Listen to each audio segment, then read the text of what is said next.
قانون سازی کے سوالات جناب اس طریقے سے نہیں اٹھائے جاتے فیصل بھائی، اس کے لیے اور طریقے بہت ہیں۔ پریس کانفرنس میں جو باتیں کی ہیں آج بھی ان پر کھڑا ہوں۔ تو عزت دیں گے تو ڈبل عزت دوں گا، بدماشی کریں گے تو ڈبل بدماشی کروں گا، یہ ایک انداز ہے ان کا۔ یہ نہیں سمجھ آ رہی کہ یہ ڈبل بدماشی کہاں سے آ رہی ہے۔ اور آرٹیکل 19 کے تحت میں نے سوال کیا تھا جو میرا حق ہے، لیکن اس کا ایک طریقہ ہوتا ہے۔ آرٹیکل 19 کے تحت ہی بہت سارے لوگوں کو اغوا کیا جا رہا ہے، بہت سارے لوگوں کو اٹھایا جا رہا ہے۔ آرٹیکل 19 کا ہی وہ کہہ رہے ہیں، سوشل میڈیا بند کر دیا گیا، ٹی وی چینل بند کر دیے گئے، ٹی وی اینکرز کو آف ایئر کر دیا گیا، جرنلسٹوں کے چھین لیے گئے، پھر ججز کے گھروں پہ کریکر پھینکے جا رہے ہیں، گولیاں برسائی جا رہی ہیں، موبائل کیمرے لگائے جا رہے ہیں، اور خواتین کی بے حرمتی کی جا رہی ہے۔ تو یہ سب کچھ، یہ کون سا آرٹیکل 19 ہے؟ مجھے معافی مانگنے میں کوئی شرمندگی نہیں اگر میں غلط ہوا۔ فیصل واڈا نے کہا کہ ایماندار چیف جسٹس کے سامنے پیش ہو رہا ہوں۔ اب وہ چیف جسٹس صاحب کی کر رہے ہیں، تو چیف جسٹس کہتے ہیں کہ انہیں لگتا ہے میں نے غلطی کی تو میں معافی مانگ لوں گا، لیکن میرا خیال ہے کہ یہ معاملہ تھوڑا سا سیریس ہے۔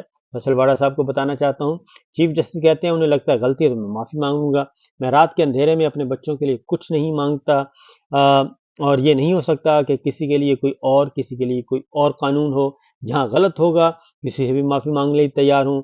سینیٹر ہوں، سوال پوچھوں گا کہ مجھے پراکسی کیوں کہا گیا۔ تو جناب پریس کانفرنس میں آپ کس کی نمائندگی کر رہے تھے، یہ ہے اصل مسئلہ۔ اور اگر آپ پریس کانفرنس میں آنریبل ججز کو دھمکیاں دیں گے تو یہ سوال اٹھے گا کہ آپ نے کس کے کہنے پر یہ سب کچھ کیا۔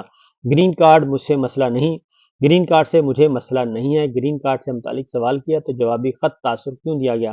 تو صورتحال یہ ہے کہ گرین کارڈ رکھنا جرم نہیں ہے، اور ڈبل نیشنلٹی، دوہری شہریت ہو تو ضرور مسئلہ پیدا ہوتا ہے، لیکن سنگل نیشنلٹی کا کوئی ایشو نہیں ہے۔ مجرم کی براہ راست نشریات دکھانے پر پابندی تھی، اب یہ فیصلہ سپریم کورٹ آف پاکستان نے کرنا ہے۔ تو جب احسان اللہ احسان ٹی وی پر بیٹھ کے پروگرام کر رہے تھے، انٹرویو دے رہے تھے، تو اس وقت یہ سب کچھ کہاں تھا؟